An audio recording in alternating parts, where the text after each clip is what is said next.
Ako po si Roberto, estudyante, pamangkin, katulong.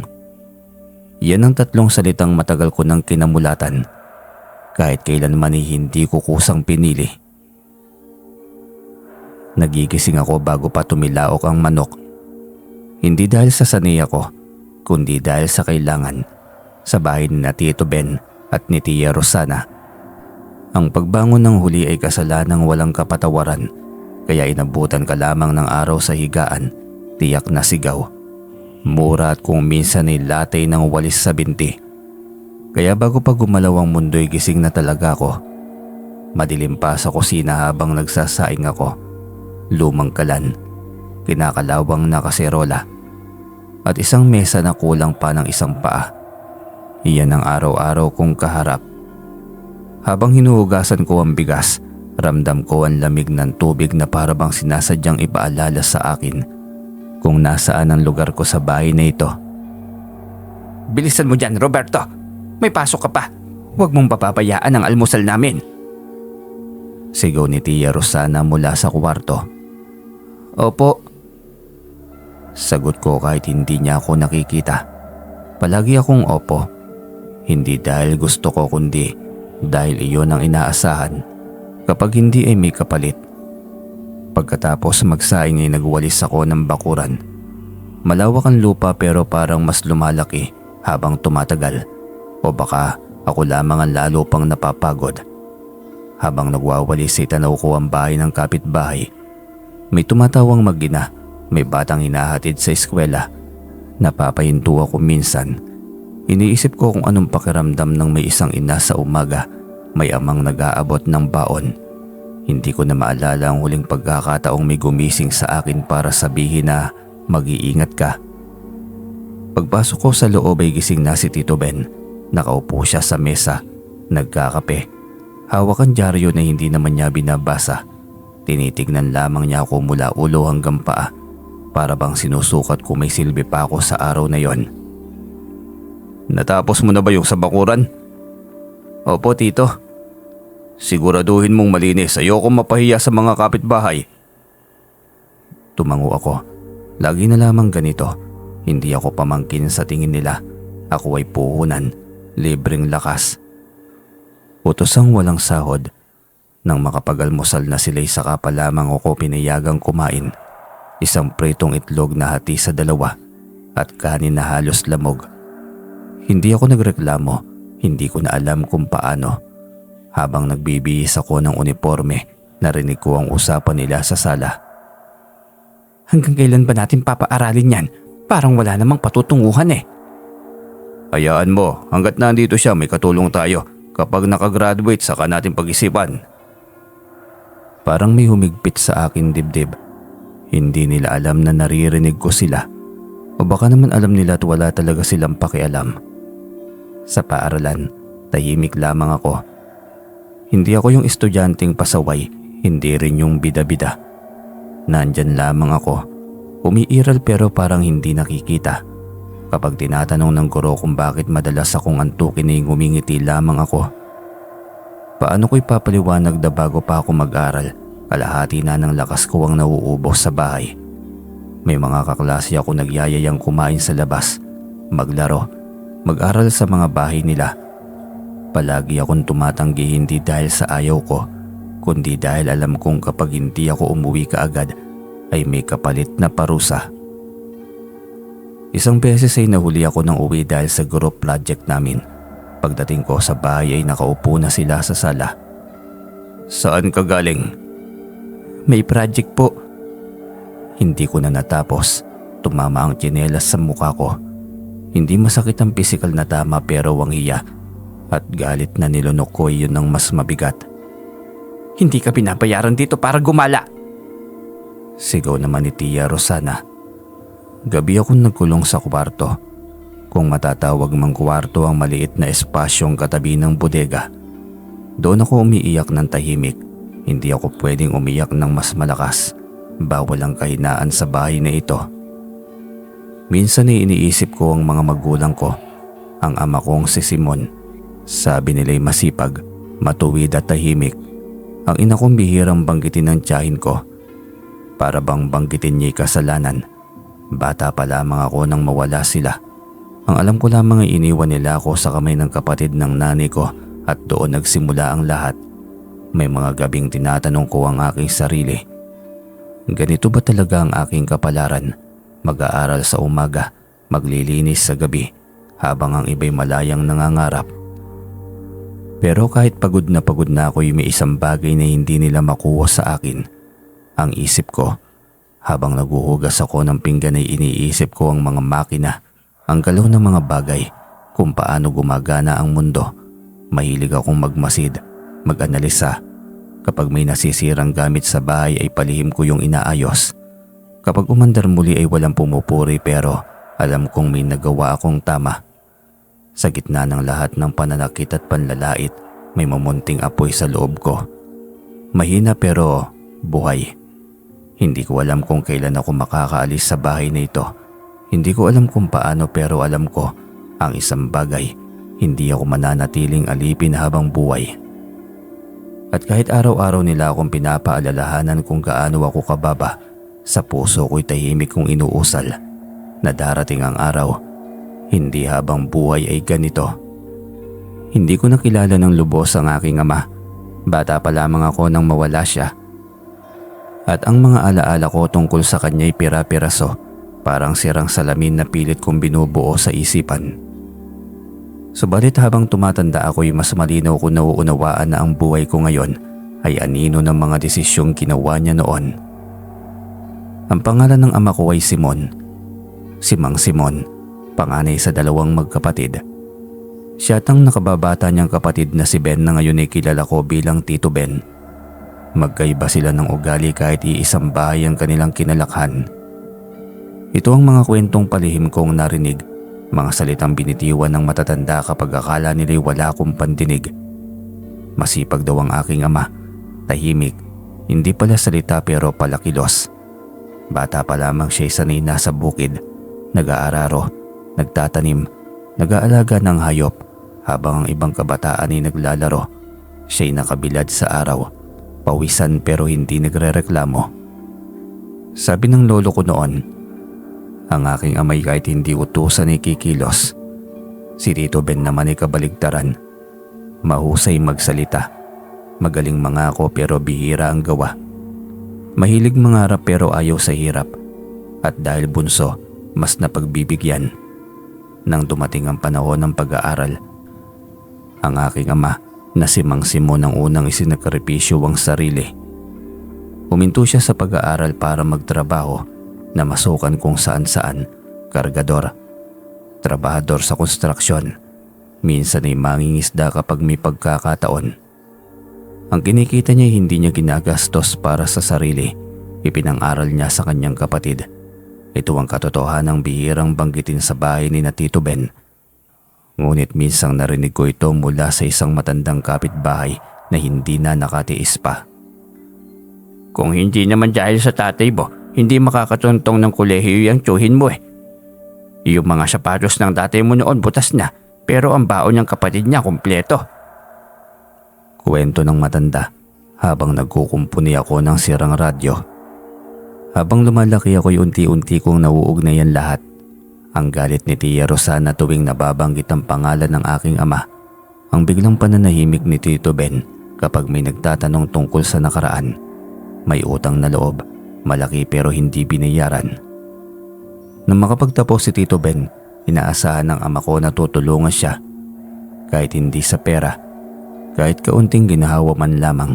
Ngunit ng panahong iyon ay may sariling mundo na ang kapatid niya. May trabaho, may ambisyon at kalaunan ay nag-asawa. Iniwanan niya ang aking ama na iwanan sa hirap. Ngunit hindi siya nagtanim ng galit. Sa halip ay nag-asawa siya, ang aking ina. Pareho silang masipag at parehong tahimik. Parehong handang magsakripisyo. Hindi sila yumaman kaagad pero may direksyon ng buhay nila. Hanggang sa dumating ang pagkakataon sa ibang bansa. Naging OFW ang aking ama. Hindi ko alam ang lahat ng detalye noon pero alam kong hindi yun madaling desisyon. Iniwan niya kami. Ako at ang aking ina para magtrabaho sa malayo.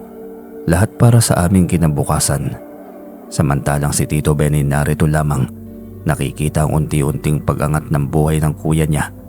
Nakikitang ipinapatay yung bahay, ang lupang nabibili, ang perang ipinapadala. At doon nagsimula ang inggit. Hindi ko ito direktang narinig pero ramdam ko ang paraan ng pagtingin ni Tito Ben sa mga literato ng ama ko. Ang paraan ng pag-iling niya kapag may dumadalaw at nagsasabi na ang sipag daw talaga ni Simon. Parang tinutusok ang ego niya. Nang magkasakit ang ama ko, ito ang isa sa mga panahong bihira nilang ikwento.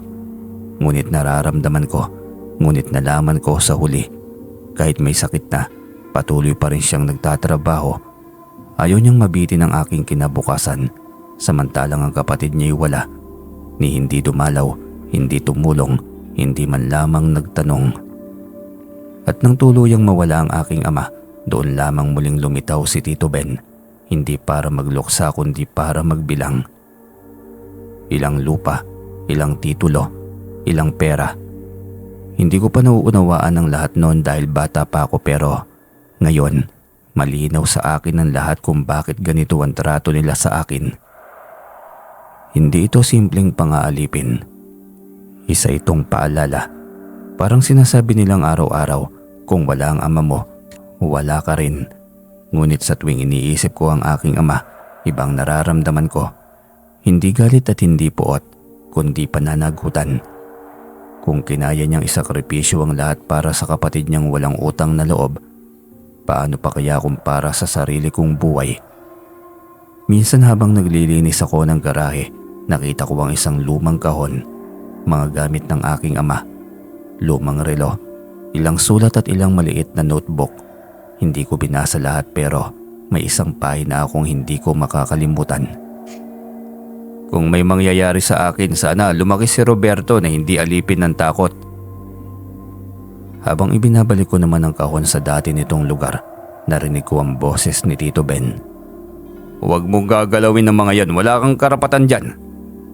Tumango ako pero sa loob-loob ko'y may isang bagay na malinaw. Kung may karapatan akong ipaglaban balang araw, yun ay hindi lamang ang iniwan ng aking ama, kundi ang dignidad na ipinagkait sa kanya ng sarili niyang kapatid. At sa gabing yun habang nakahiga ako sa maliit kong higaan, ipinangako ko sa sarili ko, hindi masasayang ang sakripisyo ng aking amang si Mang Simon. May mga balitang hindi dumarating ng biglaan. May mga balitang dahan-dahang gumagapang sa buhay mo hanggang sa mapansin mo na lamang wala na pala ang lahat. Nagsimula ito sa sakit ng aking ama. Habang nasa ibang bansa siya noon, malayo, tahimik at tulad ng nakagawian. Hindi pala bigay ng detalye. Kapag tumatawag siya, laging maikli ang usapan. "Ayos lang ako," yan ang lagi niyang sinasabi. "Mag-aral ka ng mabuti." Hindi ko alam na nasa likod ng mga salitang yon ay may iniindang sakit na pala siya. Sakit na pilit niyang tinatago upang hindi kami mag-alala. Nalaman ko lamang ang lahat ng tumigil ang padala. Noong una iniisip naming baka delayed lamang, ganoon naman minsan, pero nang tumagal, nagsimulang magtanong ang aking inay. Tumawag siya sa ahensya sa mga kasamahan ng aking ama hanggang isang araw ay umuwi siya na maputla ang muka, nanginginig ang mga kamay. Anak, may sakit ng tatay mo." Sambit niya at halos pabulong lamang. Hindi ko agad naintindihan ang bigat ng salitang yon. Bata pa ako, ang alam ko lamang ang sakit ay ginagamot. Ang hindi ko alam ay may mga sakit palang hindi na naghihintay. Umuwi ang aking ama makalipas ng ilang buwan. Payat, mahina, ngunit nangiti pa rin siya nang ako'y makita. Hinaplos niya ang ulo ko na para bang gusto niyang ipaalala sa akin ang anyo niya. Baka sakaling iyon ang huli. Hindi siya nagtagal. Sa huling gabi niya narinig ko silang nag-uusap ng aking inay. Mahina lamang ang boses pero malinaw ang luha sa bawat salita. Humihingi siya ng tawad. Hindi dahil sa pagkukulang kundi dahil sa pag-alis niya, dahil hindi niya nakita ang aking paglaki. Pagkatapos ng ilang araw ay wala na ang aking ama.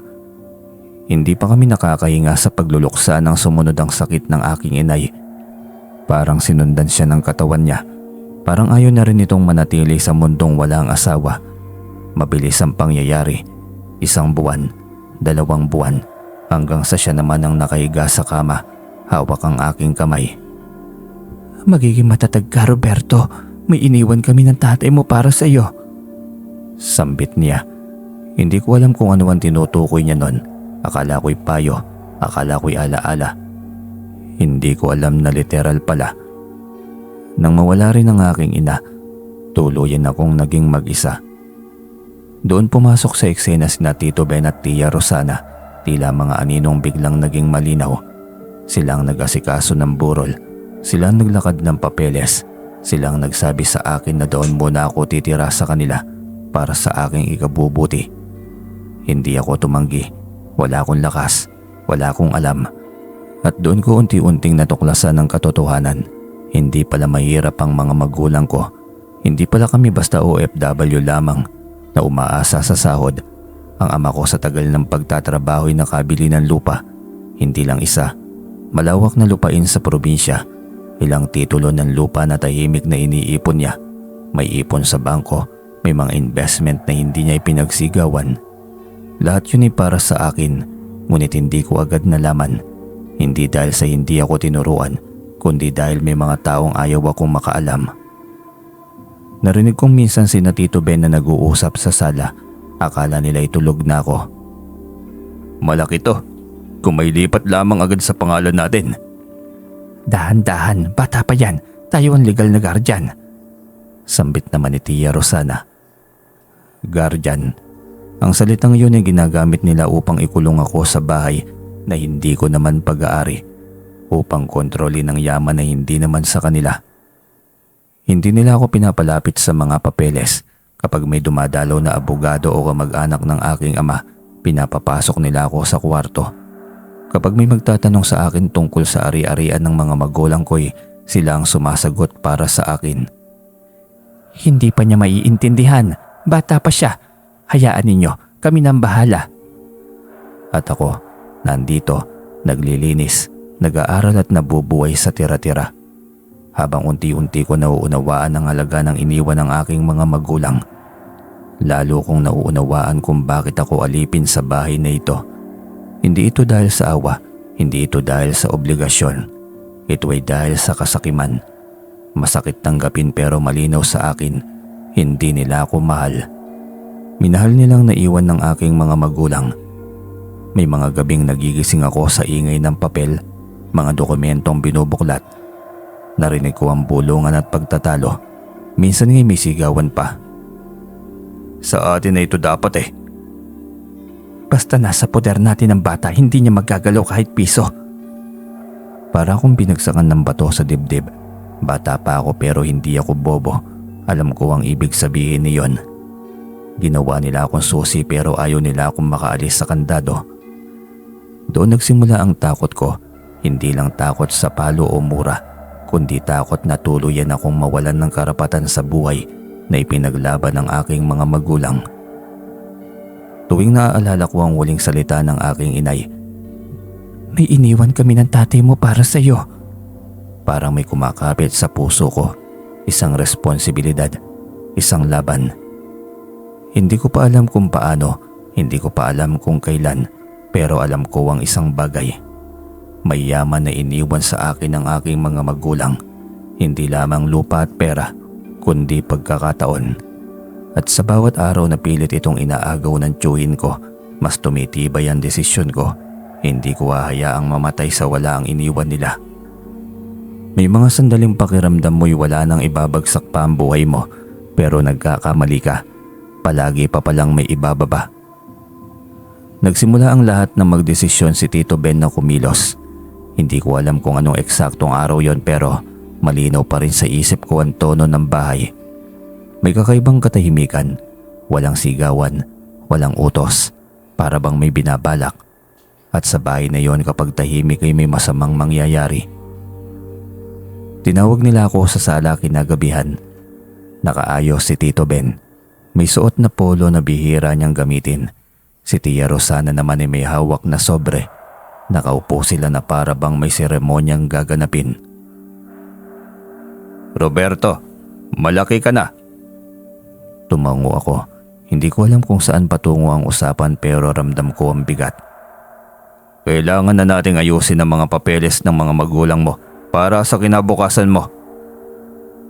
Dagdag pa niya. Ang salitang kinabukasan ay parang kutsilyong binalot ng seda. Maganda pakinggan pero masakit kapag tinamaan. Inilapag ni Tia Rosana ang sobre sa mesa. Pipirma ka lang dito. Lumapit ako at hindi ako sanay magtanong pero sa sandaling yun ay may kakaibang lakas na pumigil sa aking kamay. Ano po ito? Nagkatinginan sila. Sandali lamang pero sapat para makita ko ang iritasyon sa mga mata nila. Trust lang yan, para mapangalagaan ang mga ari-arian mo. Gusto kong maniwala. Gusto kong isipin na kahit papaano may kaunting malasakit pa rin sila. Pero may bumubulong sa isipan ko. Mga alaalan, mga sigaw, mga lihim na usapan, mga salitang hindi para sa akin. Pwede ko po bang basahin? Mainang tanong ko pero buo. Nag-iba ang ihip ng hangin sa loob ng bahay. Marunong ka pang umintindi niyan. Huwag kang pasaway. Huwag mo nang pahirapan ang sarili mo. Kami ang mas nakakaalam nito. At doon ko naintindihan. Hindi ito para sa akin. Ito ay laban para sa akin. Hindi ako pumirma. Kinabukasan ay nagbago ang lahat.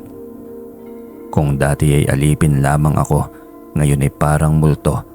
Nandyan pero walang karapatan. Hindi na nila ako pinapapasok sa sala kapag may bisita. Hindi na rin ako pinapapasok sa bahay kapag gabi kung hindi pa tapos ang lahat ng gawain. Tinanggalan nila ako ng allowance. Tinanggalan nila ako ng boses. Hanggang isang araw ay dumating ang balitang tuluyang gumuhit sa buhay ko. Hindi ko na raw pwedeng ituloy ang pag-aaral. Sayang lang naman ang pera. Mas mabuti pang magtrabaho ka na. Tutal, nandito ka rin lang naman. Sambit ni Tito Ben habang kumakain. Gusto kong sumigaw. Gusto kong itanong kung anong karapatan niya. Pero wala akong lakas. Wala akong kakampi. At sa batas, sila ang guardian. Doon nagsimula ang tunay na pagkakapait. Habang ako'y nagtitiis, tahimik namang kumikilos si Tito Ben. Unti-unti niyang inaasikaso ang mga papeles ng lupa. May mga lupang naipangalan sa kanya. May mga lupang isinangla. May perang unti-unting nawala sa bangko. Pera na dapat ay para sa akin. Nalaman ko lamang ito sa isang matandang kamag-anak ng ama ko na lihim na dumalaw. Anak, kung pwede lang kitang kunin sana eh. Nanginginig na sambit niya. Pero hindi. Nakagapos ako ng papel at batas. Samantalang si Tito Ben tila binawi ng mundo ang lahat ng ipinagkait sa kanya noon. Nakabili siya ng bagong sasakyan. Nagpagawa ng bahay. Nagmistulang mayaman pero ang pundasyon ay ninakaw. Akala niya'y tapos na ang laban. Isang gabi matapos ang matinding pagtatalo dahil muli akong tumanggi na pumirma sa panibagong dokumento. Binasag niya ang huling pader sa pagitan namin. Lumayas ka rito. Wala kang silbi. Lahat ng yan sa amin na yan. Parang may nabasag sa akin loob.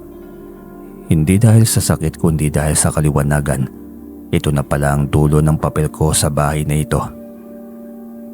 Hindi nila ako pinalaya sa isang iglap. Unti-unti nila akong pinapatay sa loob ng sarili kong buhay. Hanggang sa isang umaga, nakita ko na lamang ang mga gamit ko sa labas ng bahay. Isang bag, ilang damit, lumang notebook ng aking ama. Wala akong tinirahan, wala akong pera, wala akong titulo, at wala akong pamilya. Habang papalayo ako sa bahay na minsan kong inakalang kanlungan, hindi ako umiyak. Hindi dahil sa masakit kundi dahil sa wala ng luha. Sa likod ko'y naroon ang bahay na itinayo mula sa kasakiman. Sa harap ko, kawalan, pero sa gitna ng kawalan, may isang malinaw na katotohanan. Hindi nila nakuha ang lahat. May isang bagay na hindi nila maaagaw, ang kaalaman sa kung paanong magtiis, magmasid at bumangon. Ang tapang na minana ko sa aking ama, ang paniniwalang itinanim ng aking ina. At habang naglalakad ako palayo, dalang iilang gamit at mabigat na alaala, hindi ko pa alam kung saan ako pupunta. Ngunit alam kong hindi rito nagtatapos ang aking kwento. Sa totoo lamang ay wala akong plano sa kahit ano ng araw na yon. Naglalakad lang ako palayo sa bahay na itinakwil ako. Palayo sa alaala ng sigaw ni Tito Ben. Palayo sa bigat ng pagkakalait. Ang alam ko lamang ay kailangan kong umusad. Kapag huminto ako baka tuluyan akong lamunin ng galit at panghihinayang. Lumipas ang mga oras. Napalayo ako ng napalayo sa kabiasnan. Unti-unting nawala ang ingay ng kalsada. Ang mga sasakyan, ang mga tao. Ang naiwan ay ang mga punong mataas. Hangin na malamig at katahimikang parang may iniingatan. Doon ako kinabahan. Hindi normal ang katahimikan. Parang may nakatingin pero wala kang makita. Parang may nagmamasid bawat hakbang mo. Gabi na nang mapansin kong hindi ko nakilala ang lugar. Wala akong signal, wala akong ilaw. Ang tanging dala ko lamang ay bag na may kaunting damit at lumang notebook ng aking ama. Naupo ako sa ilalim ng isang puno, yakap ang bag, pilit na iniintindi kung paano ako napunta sa ganitong sitwasyon. Pagod na ako, pisikal at emosyonal. At doon, sa pagitan ng antok at gising, may nakita akong liwanag. Hindi ito parang ilaw ng poste, hindi rin parang flashlight. Malambot ang liwanag, parang apoy na hindi mainit. Unti-unti itong lumapit at kasabay nito'y parang gumaan ang aking pakiramdam. Isang babae ang lumitaw, hindi siya mukhang multo, hindi rin siya mukhang tao. Hindi ko may paliwanag pero ramdam kong hindi siya galing sa mundong nakasanayan ko. Maputi ang kasuotan niya, mahaba ang buhok, at ang mga mata niya'y parang may alam na hindi ko pa natuklasan.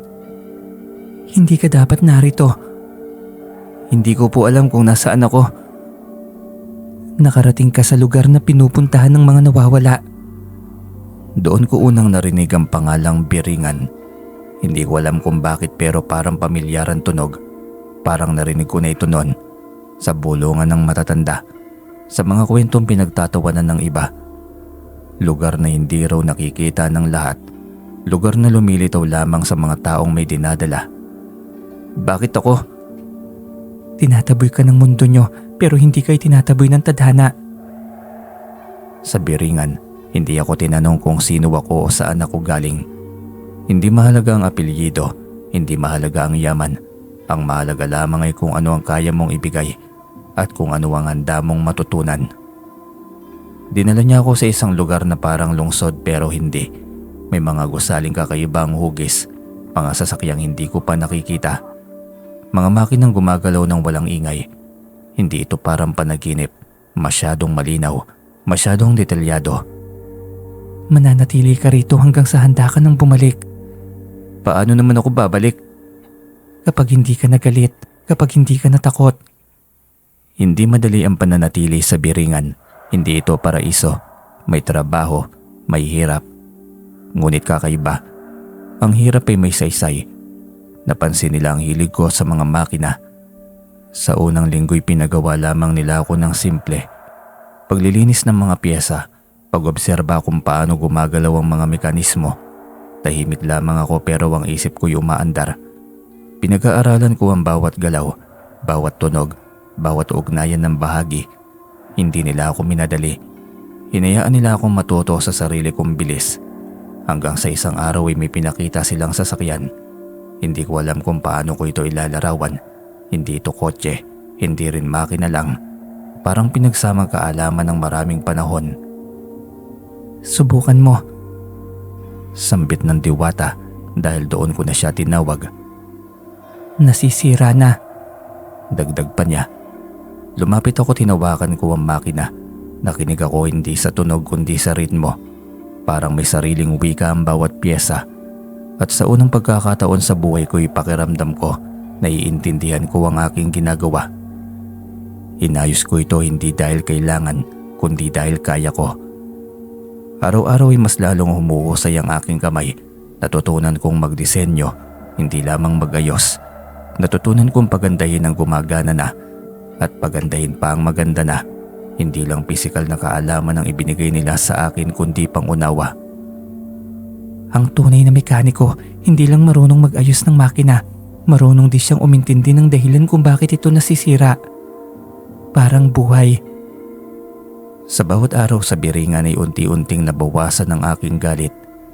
Hindi dahil nakalimutan ko ang ginawa sa akin, kundi dahil natuto akong huwag hayaang iyon ang magdikta ng magiging ako.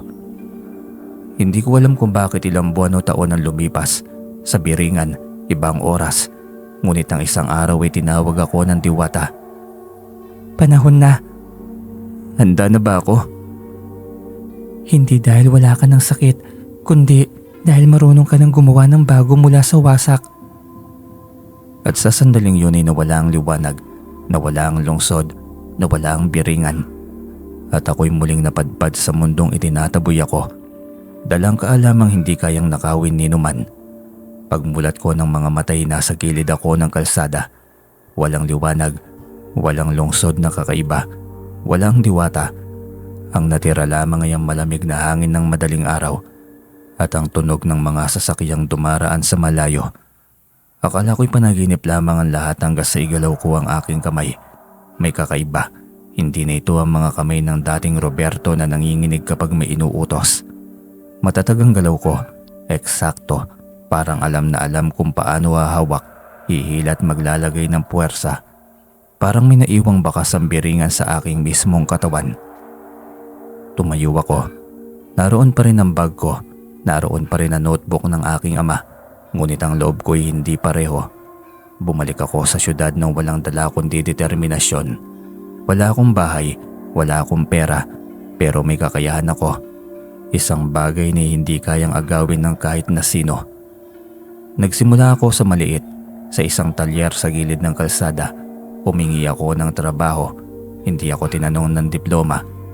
Hindi tinanong ang apelyido, tiningnan lamang ng may-ari ang aking mga kamay. Marunong ka ba? Matututo po ako. Iyon ang simula. Sa unang linggo'y tagalinis lamang ako ng pyesa, ngunit bawat hatak ko sa makina, alam ko kung saan titingin. Alam ko kung alin ang pagod na, alin ang may diferensya kahit hindi pa sira. Tahimik lang ako pero napapansin nila. Isang araw ay may dumating na sasakyang hindi nila maayos. Ilang mekaniko na ang sumubok. Lahat ay sumuko. Tignan mo nga ito, sambit ng amo. Parang wala nang inaasahan. Lumapit ako at nakinig ako. Hindi sa ingay kundi sa galaw. Parang sa Biringan. Parang may bumubulong na mali ang timing. Hindi ang pyesa. Ayaw po nitong pilitin. Kailangan lang po nitong huminga ng tama. Sambit ko. Nagkatingin na sila ngunit sinubukan nilang mungkahi ko. Umandar ang makina. Tahimik, malinis, parang bago. Doon nagsimula ang bulungan. Magaling yung bata na yun ah. Oo nga, may kakaiba sa kanya. Unti-unti akong binigyan ng mas mabibigat na trabaho. Mga sasakyang high-end, mga modelong bihira. Hindi lamang ako nag-aayos, nag-i-improve pa ako. Pinapaganda ko ang takbo at pinapahaba ang buhay ng makina. May isang customer ang nagtanong kung sino raw ang gumawa ng sasakyan niya. Ipinakilala ko. May sarili ka bang shop? Wala po. Pero doon ko unang narinig ang posibilidad. Nag-ipon ako. Hindi madali. May mga gabing halos wala akong makain. Pero bawat sentimo'y may direksyon. Hindi na ako gumastos para lamang mabuhay. Ginastos ko para umangat. Lumipas ang mga taon. Nagkaroon ako ng sariling maliit na garahe, isang lumang signage, ngunit sa loob ay may kalidad, may prinsipyo. Hindi ako nanlalamang, hindi ako nanlilinlang. At ang pinakamahalaga, hindi ako tumatanggi na matuto. Dumami ang kliyente, dumating ang mga negosyante, dumating ang mga kolektor ng sasakyan. Dumating ang mga taong naghahanap hindi lang ng mekaniko kundi ng utak. May isang investor na bumisita isang araw. Tahimik lamang siyang nanonood habang nagdidisenyo ako ng prototype. Isang sasakyang hindi lang mabilis kundi matibay, epesyente at maayos sa kalikasan. Sinong nagturo sa iyo? Marami po. Ngumiti lang ako. Hindi ko binanggit ang Biringan. May mga bagay na hindi na kailangang ipaliwanag. Sa tulong niya at ng iilan pang naniwala, itinayo ko ang sarili kong kumpanya. Hindi agad malaki ngunit malinaw ang layunin. Gumawa ng mga sasakyang may saysay, hindi lamang pangyabang. Unti-unting nakikilala ang pangalan ko, hindi bilang ulilang pinabayaan kundi bilang inventor, bilang mekaniko, bilang leader. At sa bawat tagumpay ay hindi ko makakalimutan ang aking pinanggalingan. Ang mga gabing gutom, ang mga araw na minamaliit, ang mga salitang ginamit upang durugin ako. Hindi ko ginamit ang galit bilang gasolina, ginamit ko itong kaalaman. Isang araw ay may nagbalitang may naghahanap sa akin. Apelyido ko ang binanggit, apelyidong matagal kong iniwasan. Alam ko kung sino kaagad yon, si Tito Ben. Ngunit hindi na ako ang batang pinalayas at sa pagkakataong yun ay alam kong papalapit na ang wakas ng kwento naming dalawa. May mga pagbagsak na dahan-dahan at may mga pagbagsak na maririnig mo kahit matagal nang umalis. Nalaman ko ang kalagayan ni na Tito Ben at Tia Rosana hindi dahil sa hinanap ko sila, kundi dahil sa kusa silang dumating sa akin bitbit ang sarili nilang pagkawasak. Nauna kong narinig ang balita sa mga kakilala sa probinsya. Si Tito Ben daw ay nahumaling sa sugal. Noong unay maliit lamang, sabong, baraha, online betting. Hanggang sa lumaki ang pustahan at lumaki ang talo at lumaki ang pangangailangan niyang bumawi. Ibinenta niya ang ilan sa mga lupang kinuha niya sa akin. Isinangla ang ibatang perang minsang ipinagmalaki niya na galing sa sakripisyo ng aking ama ay unti-unting naupos sa isang iglap na aliw. Si Tia Rosana naman ay hindi kinaya ang stress, nagkasakit at mataas ang dugo, komplikasyon sa puso. Ang babaeng dating mataliman dila, ngayon hirap nang magsalita. Ang mga matang mapangusga noon ngayon ay puno ng takot at doon sila napadpad sa aking opisina. Hindi ko sila agad hinarap. Pinagmasdan ko muna mula sa salamin. Ang lalaking minsang nagpalaya sa akin ngayon ay nakayuko. Ang babaeng minsang tumawag sa akin ng walang silbi, ngayon nakahawak sa braso ng asawa, parang natatakot mawalan ng sandalan. Pinapasok ko sila at tumayo si Tito Ben, halatang kinakabahan. "Roberto?" Hindi ko siya tinawag na tito, hindi ko rin siya tinawag sa pangalan. Tahimik lamang akong umupo sa harapan nila. "Alam mo naman siguro kung bakit kami nandito." "Alam ko." Inilapag niya ang mga papeles sa mesa, mga titulo, mga dokumentong minsan ay pinagkait sa akin. "Ibenta na lang namin sa iyo. Kailangan namin ng pera pang gamot, pang ayos ng mga utang." Hindi ako nakaramdam ng tuwa, hindi rin galit. Ang nararamdaman ko'y malinaw na katahimikan. Parang saradong bilog ang isang mahabang kwento. "Bakit naman sa akin?" Nagkatinginan sila at walang sagot si Tia Rosana. Si Tio Ben lamang ang nagsalita, halos pabulong. "Ikaw lang ang may kakayahan." Napangiti ako, hindi dahil sa yabang kundi dahil sa ironiyang hindi nila nakikita noon. Noon ay wala akong silbi, ngayon ay ako ang pag-asa nila. Binili ko ang lupa hindi sa presyong lugi, kundi sa presyong patas. Hindi ko sila dinurog, hindi ko sila pinahiya. Hinayaan kong ang buhay na mismo ang gumawa nun. Paglabas nila ng opisina ko hindi na ako lumingon. Sa mga sumunod na buwan ay tuluyan ng gumuho ang mundo ni na Tito Ben. Nabaon sa utang, nawala ng tirahan. Ang mga dating kaibigan ay naglaho, ang mga dating kaanak ay nanahimik. At ako, ibinalik ko sa pangalan ko ang lahat ng naiwan ng aking mga magulang. Lupa, titulo, dangal. Hindi ko yun pinangganti, ginamit ko yun para magtayo, magbigay ng trabaho at mag-iwan ng bakas na hindi masisira ng kasakiman. Minsan ay binisita ko ang puntod ng ama ko at ina. Tahimik, walang drama. Inilapag ko ang mga bulaklak at nagsalita ng marahan. "Hindi po nasayang ang iniwan ninyo." Hindi ko na kailangan ng paghihiganti. Ang tagumpay ko ang naging hustisya. Kung minsan ay naiisip kong ang biringan, kung totoo ba talaga yon o kung likha lamang ng isip ng isang batang itinaboy ng mundo. Pero sa bawat makinang binubuo ko, sa bawat sasakyang umaandar ng perpekto, alam kong may isang lugar, totoo man o hindi, na nagbigay sa akin ng pagkakataong buuin muli ang sarili. Hindi ako naging mayaman lamang, naging buo ako. At kung may isang aral na iniwan ng lahat ng ito yon. Ang yaman ay maaaring manakaw, pero ang kaalaman ay hindi. At ang taong marunong magtiis, hindi kailanman tunay na talo. Hanggang dito na lamang po ang kwento. Sana po'y may natutunan kayo at naging aral sa kwento natin ngayon.